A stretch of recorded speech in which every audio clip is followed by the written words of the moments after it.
one that will actually just kill me. Hello, Gooners Gamers, it's your boy Kentman, and we're here for another Yap session. As you know, I've been really enjoying doing these recently. The last one went pretty well, so here we are with another one. And even though I like talking about fan service games a lot, I just like talking about games in general because, it is my first love. I fell in love with gaming at a very early age of 4 years old when I got my first Sega Genesis, and I just could not stop playing games. I'm always drawn to it, and I'm sure a lot of you can relate to that. And today's topic that I have is a very interesting one because it kind of circulates around stuff that has been going around for a while, which is, the different game companies like Sega, Capcom, and Screen is talking about their financial reports and IP preservation and all that. And it got me excited. It got your boy excited. I just wanted to kind of yap about it. And mostly it's a really cool thing to think about for the future for us. Now, it's not saying that a lot of this is set in stone, if it's actually going to happen or not,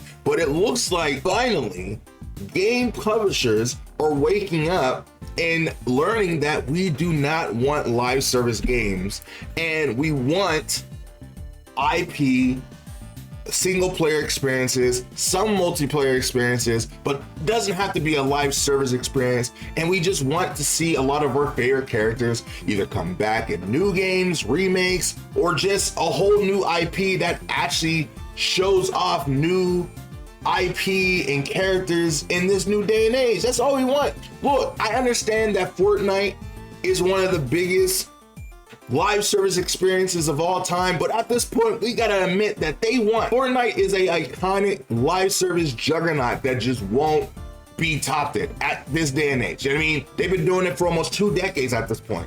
And other games come around like Marvel Rivals, and you got Overwatch still doing their thing. Arc Raiders did wonders. Every so often you can have a live service games, but not every single company has to go after that. And it seems like recently companies are starting to realize that.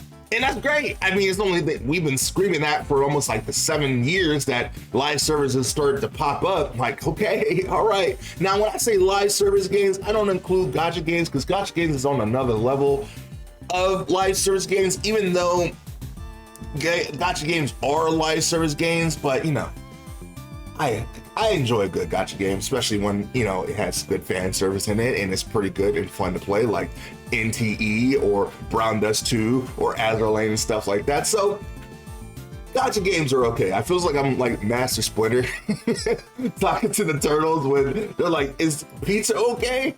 Pizza's okay. Gacha games are okay, but live service, they got to go. Cause like, man, I am so bored of watching a presentation or a Gamescom or an E3 presentation and seeing a live service game and they have to explain to me the battle pass, and I'm so sick of it. I'm done with it. I want to see my Sly Coopers return. I want to see my Beautiful Joes return. I want to see my Akamis return. And speaking about those games, we have Capcom to thank for the new effect that they've had on the market, the Capcom effect that I'm gonna call it, because ever since Resident Evil 7, they have been pumping out good quality games, from Street Fighter to Resident Evil to Monster Hunter and all their other properties they have been working on, from Pragmata being a new IP and doing very successful. Resident Evil 9 came out this year, was a smashing success on all platforms, and also they've been working on their marketing sales, and it seems like other companies have noticed and been taking effect of that, from Kill Tecmo to Sony's sort of starting to get that idea, to Nintendo's always been doing it. And it's really cool. It's nice to see. And if we can get some more games, especially like with Sega, they're starting to notice as well. They even canceled their Super game, which was supposed to be a live service game with a lot of their properties within it, but now they're going to focus on individuality, independent games, like with Stranger Than Heaven, which looks amazing, a Yakuza-like, but just a new version of Yakuza, which looks amazing. And plus, that song is pretty dope as well. Stranger Than Heaven. Sorry. But it's still possible to be in the game. That's crazy. I gotta tell that. I gotta tell that. Either way, I'm happy about where this is leading to. If we can get a new Streets of Rage, that would make me very happy. A new Jet Set Radio, a new Soccer Wars. It'd be nice. Now, the reason why I'm here talking, mostly because there's one game publisher that I would like to see really take effect on this, and that is Marvelous. I love Marvelous. I love a lot of their games. I mean, one in particular, but I would love for Marvelous to wake up and understand they have games that they could be also marketing to the public, also championing as their IPs to also be in the same leagues of Sega, Capcom, Sony, and all these other ones. And Marvelous has a lot of our IPs that are strong. I mean, Story of Seasons is one of them. You also have Rune Factory. I would love for them to get their ass together to get Simra Kagura back in there. Now, they have been talking about, as we talked about previously in other episodes, that they want to try and bring Simra Kagura back. They want to try to see if they can rework it a little bit, which we don't still know what that means. Hopefully it doesn't mean censorship, but reworking the game so it works into today's times. But we still want the same Simra Kagura, even if it's like a 2D side scroller. I just want it back. I just want it back. I just want it back. Of course, we have Project N later this year when we get some more information about it, but I want it back. And I feels like Simra Kagura can literally be their mascot franchise, because I know Simra Kagura could be a great franchise in this day and age. You know that Simra Kagura could be a great fan service game in this day and age.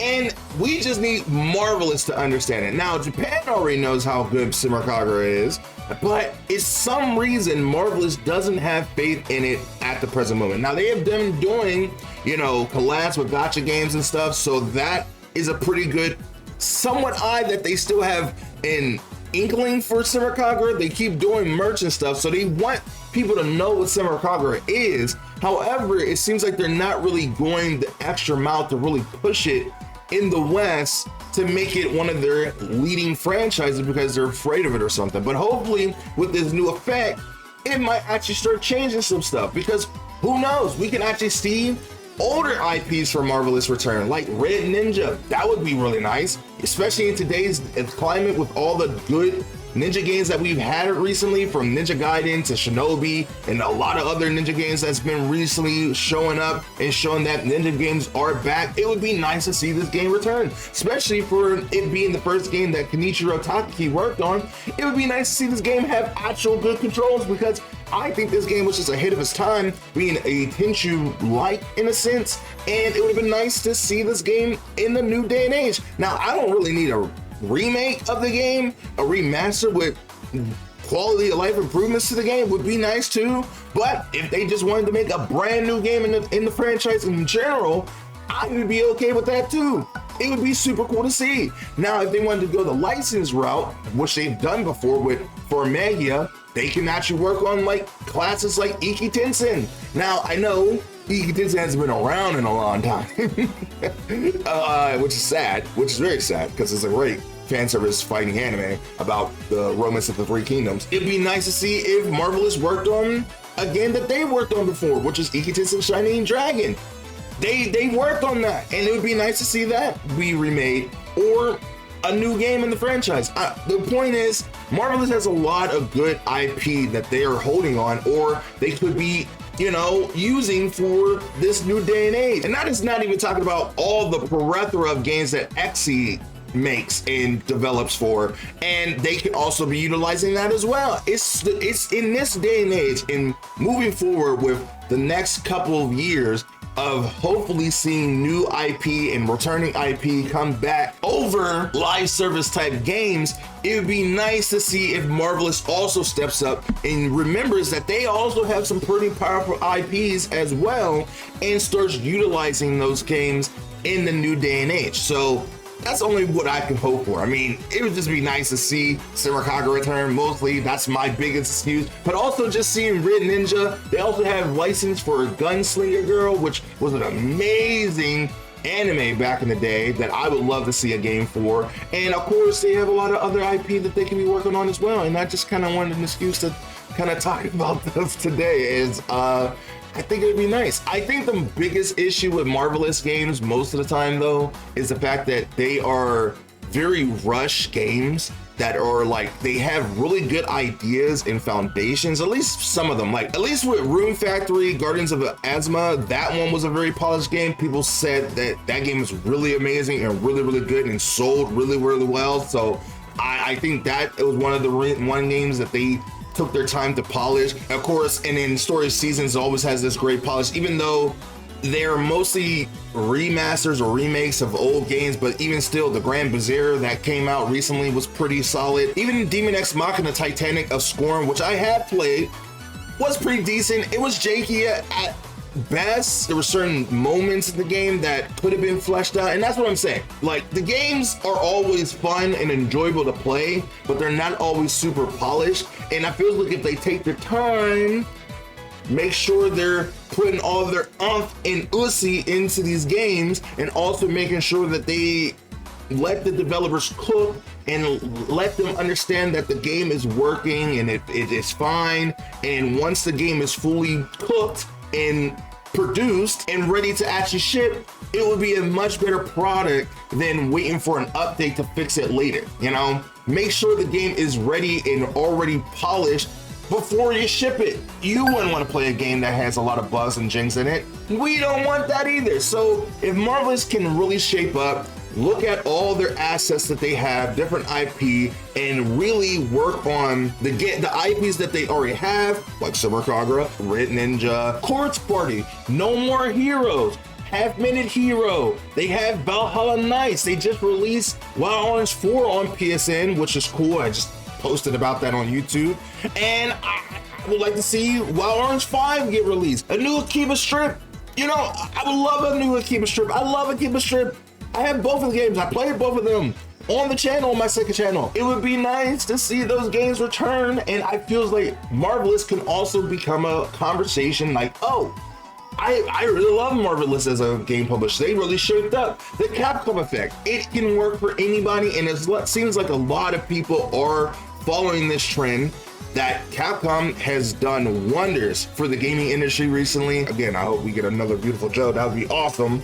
That'd be awesome. But you know, it was whatever, you know, fuck Beautiful Joe, I guess. But I would love that. Either way, I'm just excited for gaming in the future and seeing where this leads. But let me know what you guys think in the comments down below about Marvelous and just other gaming publishers working on their IP. What IP games would you like to see return from, like Jak and Daxter, Sly Cooper, a new Ratchet and Clank, even though we had one recently, but like it's been a while, you know, Bomberman would be nice to see a new game for. I mean, Rumble Roses. There's so many games. There's so many games that they could bring out that would be nice to see. Breath of Fire, Beautiful Joe. I keep saying that throughout this video because I really want to play Beautiful Joe again. I really do. Sure, I can emulate it, but sometimes you just don't want to do that. Sometimes you just don't want to do that. And also, Gamescom, oh well, along with Summer Games Fest is going to be happening, so who knows what we're going to be seeing there. And hopefully Square Enix as well, because I love Square Enix so much. And I hope that this new game, I hope the new Elliot game, Adventures of Elliot, does really good. I'm going to get it because I just like a good Zelda-like experience, but it also looks pretty cool. But I just hope it does good. I hope it really does good for them. I want Square Enix to come back in the highlights that they used to be. I mean, I'm waiting for Final Fantasy VII Remake Part 3 to come out. Favorite game of all time, Final Fantasy VII in general. And also, you know, they have also been doing really well recently with their financial report. You know, a lot of their assets coming from Magic the Gathering, which did wonders for them. So hopefully they actually like alley-oop on that and start realizing that they also have really powerful IP that they could be working on, and also see new games from them as well soon, hopefully. Either way, I'm yapping more than I needed to in this video. And I will see you guys in the next video real soon. Remember that fan service is the best kind of service, and I'll see you in the next video. I'm trying to hit 20K by the end of the year, and with your help and support, I can definitely do that. Be a fan of that like button, and I'll see you in the next video next time. Bye me.